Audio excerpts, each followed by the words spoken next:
Welcome to the Tech Blog Writer Podcast, your guide to future tech trends and innovation in a language you understand. Now, over to your host, Neil Hughes. Welcome back to the Tech Blog Writer Podcast. Now, last week, you may remember I asked my US listeners if they could help me push past the 100 reviews barrier in the US iTunes store. And you know what? You guys didn't let me down. Julestham left a review saying, smart, engaging podcast. This podcast covers so many different aspects of the tech world, and Neil is thorough, knowledgeable on an amazing range of topics. Thank you. A must listen for anyone wanting to keep up on technology. And Jenna also left a review saying, my clients have featured on Neil's podcast. Both had a great experience discussing industry trends, predictions, and more. Neil has strategic, overarching questions that make the conversation strong and diverse, covering a lot of ground in a digestible 20-minute segment. Great to have a part of it. Thanks, Jenna. And we also have Anders_SJ, who says, I've had the pleasure of working with Neil since 2016. And I've been listening to his podcast since. He does an excellent job of showcasing the best technology solutions, and everyone who has worked with him has nothing but great things to say. I'm sure there's a few that haven't as well. If you love learning about new technologies, this is a great podcast to listen to. Thank you, Anders. But the winner, the 100th review in the US iTunes store is from Danielle, who simply put, love it. A great informative podcast with a very friendly and witty host. Love tuning in. So a huge thank you to everyone that left a review there. And Danielle, thank you so much for your kind words.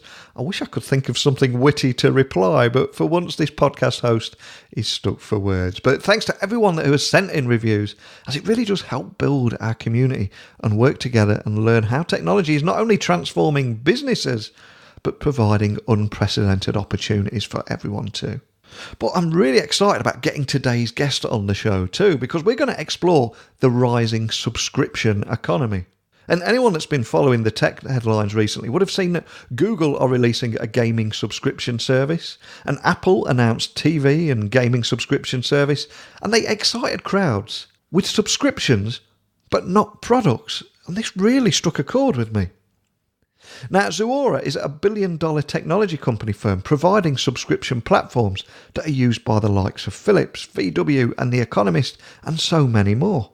Now, there's a lot of ground we're going to cover today, all about the subscription economy, and I hope you find it as valuable as I did. So, buckle up and hold on tight so I can beam your ears all the way to London so we can speak with John Phillips, MD of EMEA at Zuora, who's going to discuss the subscription economy in much more detail. And we'll also find out a little bit more about Zuora too. So a massive warm welcome to the show, John. Can you tell the listeners a little about who you are and what you do? Yes, so my name is John Phillips. I'm the general manager for Zuora here in Europe. Zuora is a software as a service company. We're based out of Silicon Valley. About 12 years old as a company, and we are one of the leading providers in the area of subscription management. Now, recently at the Adobe Summit, the big message for businesses was discover, try, buy, use, and renew.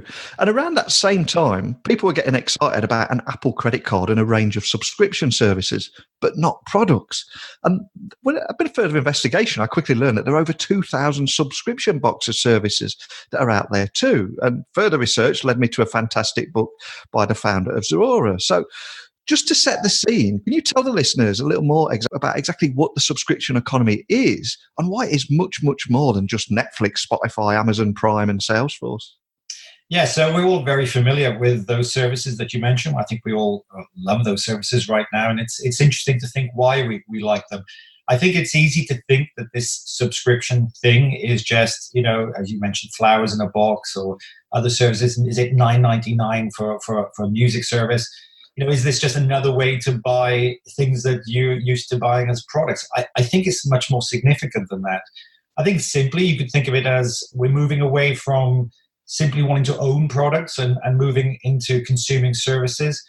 But maybe that is a simplification. I think it's maybe more profound than that. I think, in fact, we're changing the way that we want to consume the services, whether it's in our personal life or even in our business life. I think you have much more expectation of what these suppliers are giving you, right? You want more than a product. You're looking for services that deliver an outcome to your needs. You want to tailor those requirements. You want to be able to personalize. You've got an expectation that the service that's being offered to you is constantly improving. You're used to this, right? You're used to it on your iPhone. Every application that you use is improving. So ultimately, you're looking for something that maybe just buying a product can never really give you. In turn, I think you're finding that businesses are seeing a great opportunity. They can now build these really strong and very sticky relationships with you, and they can then monetize those in a multitude of different ways.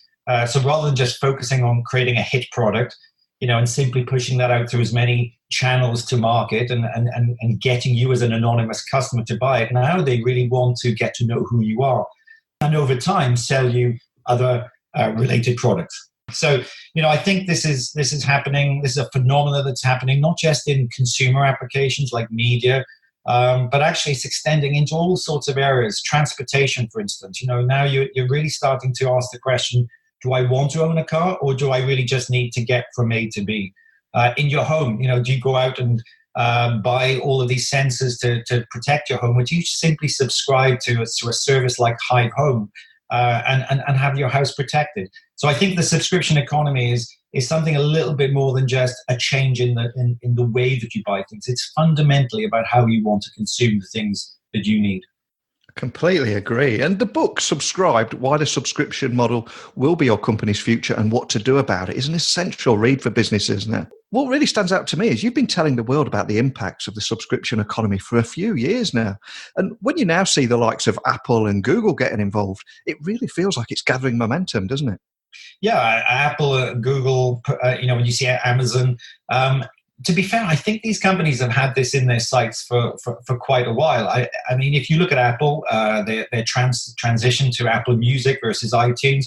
I mean, yes, these were, iTunes is a digital product, but even with that, people decided, actually, I don't want to own songs. I want to stream the music when I want it, where I want it. I mean, under great pressure, of course, from companies like Spotify or Amazon. I mean, Amazon Prime has over 100 million subscribers now. So I think these companies truly represent what it means to build and monetize relationships. I think they're masters, actually, of the subscription economy. And I think when I go and talk to many companies, around Europe, they often look at Amazon and Google and Apple and say, well, how do I become the Amazon of my industry? So these companies are great. They've really achieved that.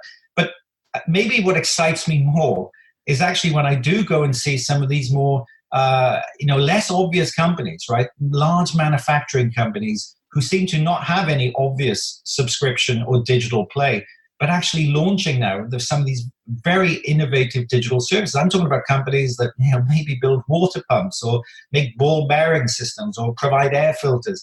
I mean, when you see these companies making a shift to the digital world and to really a subscription economy, you realize there's no limit to this.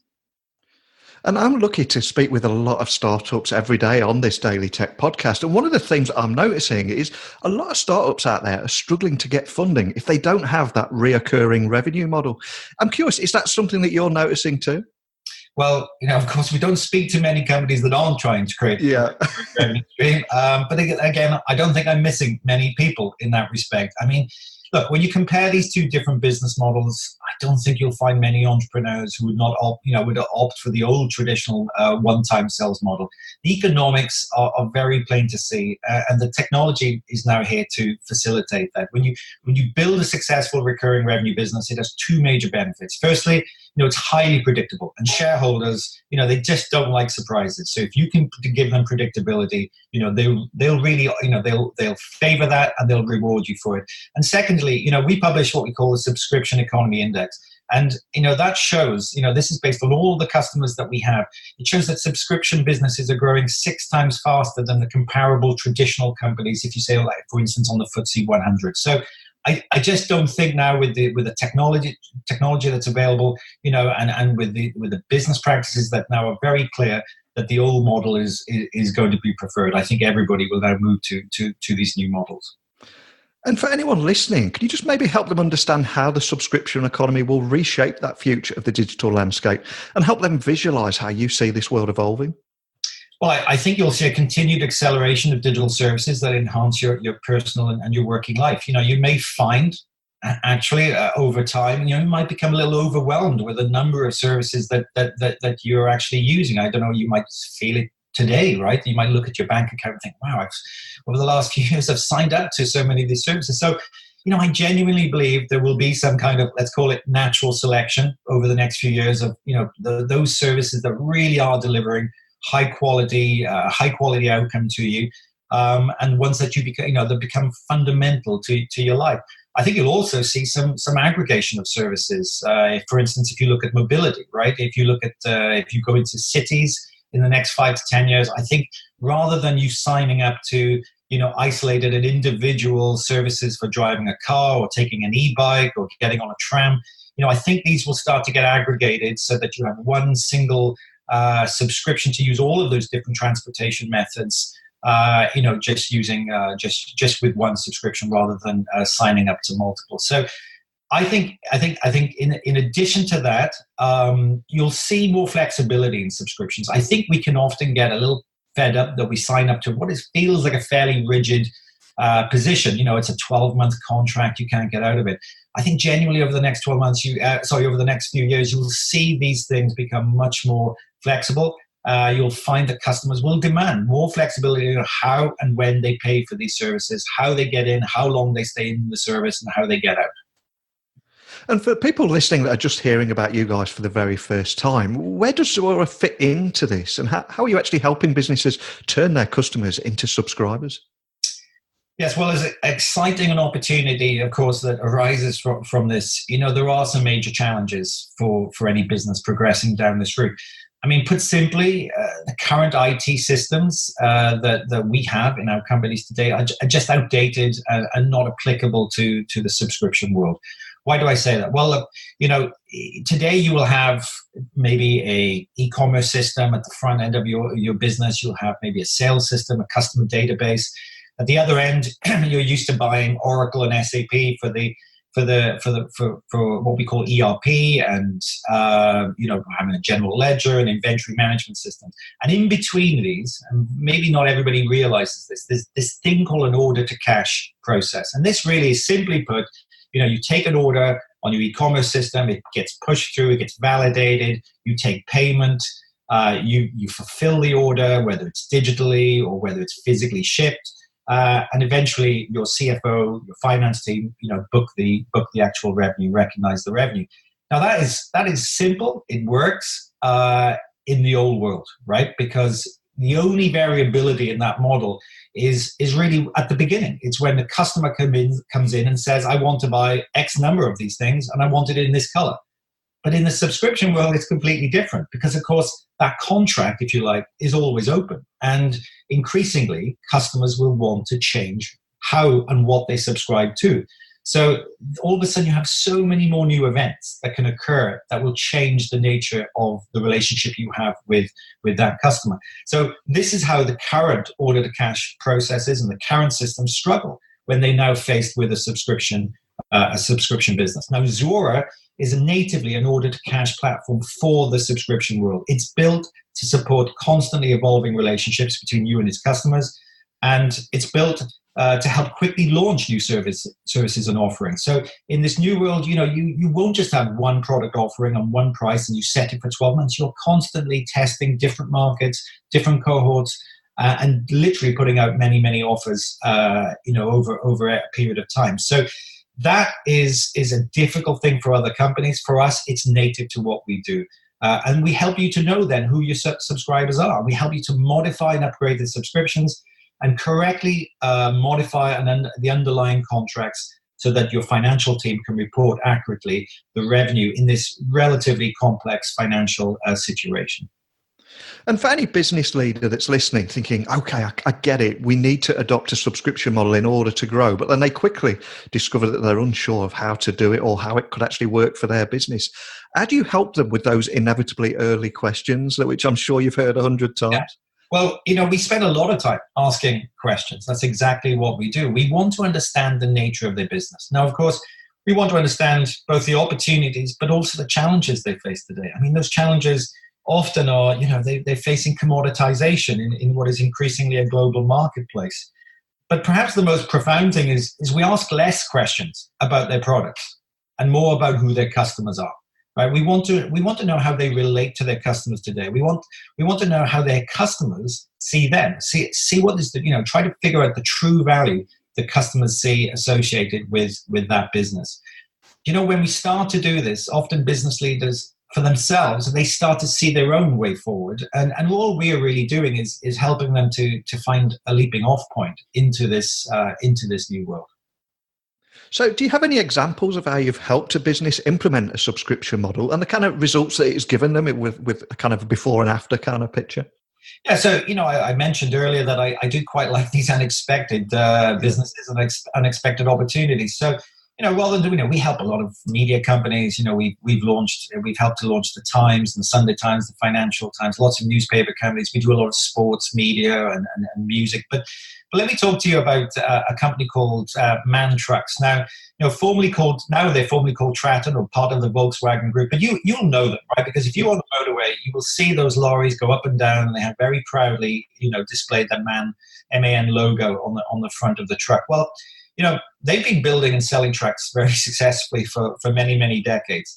But it's really only in the last decade would you find that these trucks are now being fitted with increasingly capable telematics. Now, telematics, for if you're not clear with this, these are really wireless communications directly into the vehicle, and they were put in there principally for safety and regulatory reasons, right? So there's a SIM card, it's like a mobile phone system in the vehicle that is communicating back to help to make sure the drivers were back in the early stages of this they were driving the permitted number of hours.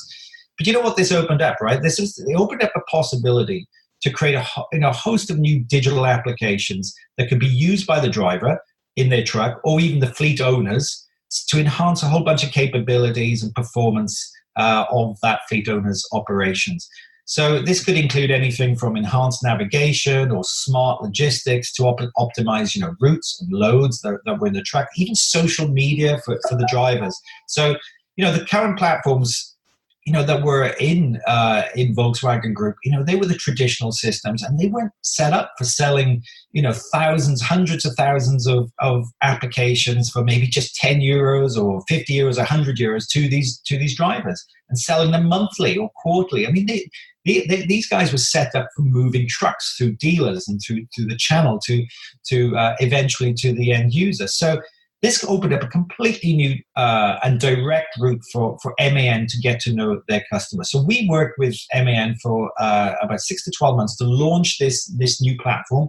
They called it Rio, and you can check it out online. And it's amazing, the kinds of services now that Rio provides a truck driver. Now, initially it went into new trucks, but increasingly now they can retrofit this into a host of other brands and other manufacturers of trucks.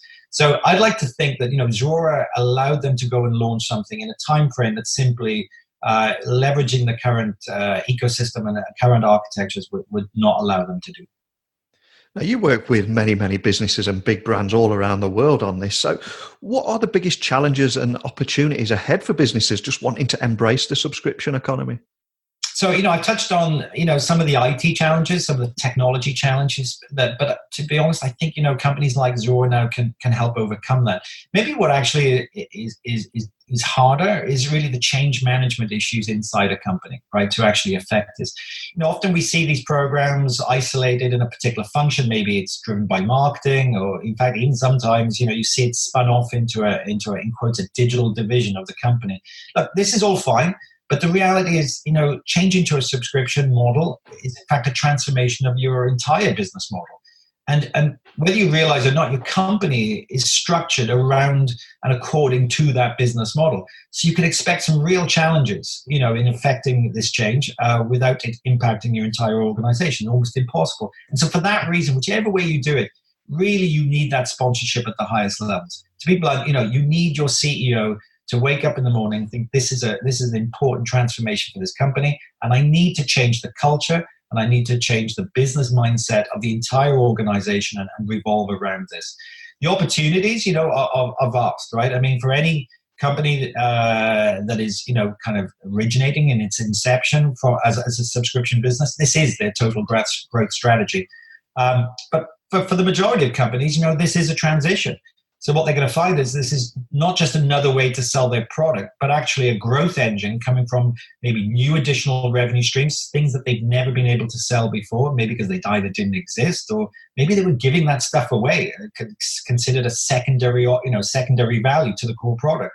Or in fact, taking the whole product and migrating it to, a product as a service, right? A product subscription, which ultimately we believe, will create much stronger revenue due to just improved customer retention. We call this, lifetime value. This is a real new metric of a subscription business. What is the total lifetime value of your customers? So, I think, the end goal is that your customers will stay with you for longer and they will spend more money with you. And that is really the ultimate opportunity that lies ahead for businesses. So what's next for Zuora? I mean, it sounds like you're going to be many businesses waking up to the benefits of subscriptions and you're going to be very, very busy. But is there anything else you can share with us today about your future plans? I mean, our future is intimately linked now to the success of our customers. It's built into our business model with our customers. We simply have to make them successful in the subscription world.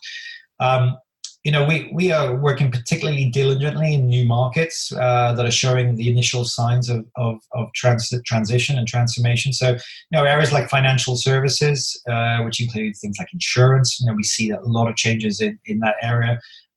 Major transformations in utilities, so around the connected home, consumer packaged goods.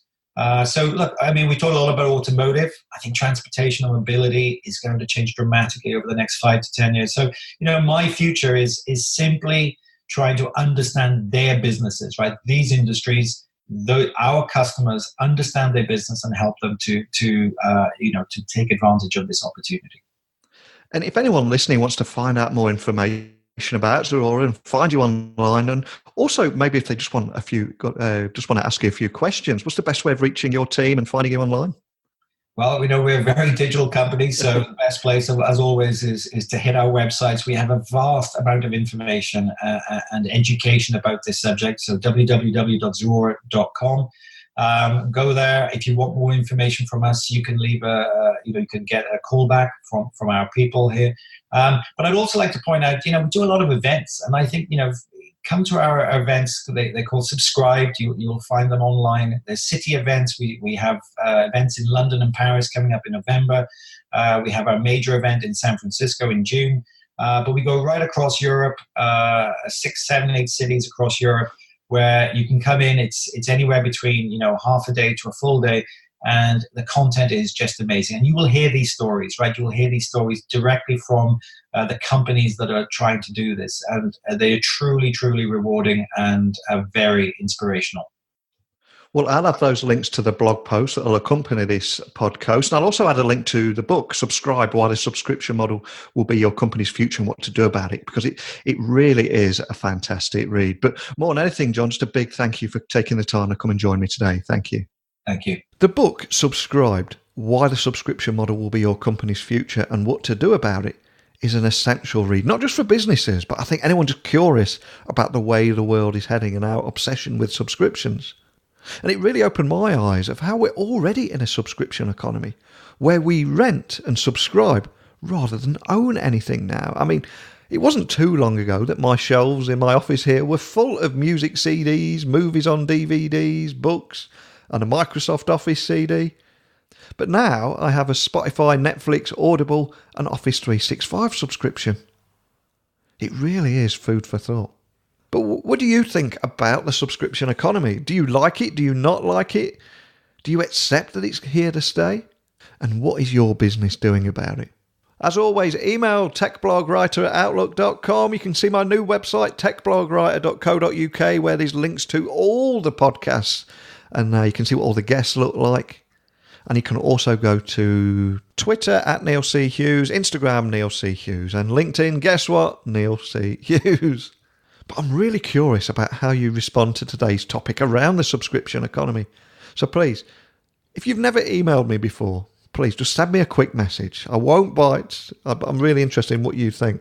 But I'm afraid we're out of time once again. Have no fear though, I'm coming straight back at you tomorrow to bombard your podcast feeds with another episode. And before I go, I must tell you, we're now also on radio.com, I think it is, and Pandora Radio. There's so many different platforms you can get this show now. If you can think it, we're probably on it. So tell your friends and family, and I'll see you again tomorrow. So thanks for listening, and until next time, don't be a stranger. Thanks for listening to the Tech Blog Writer Podcast. Until next time, remember, technology is best when it brings people together.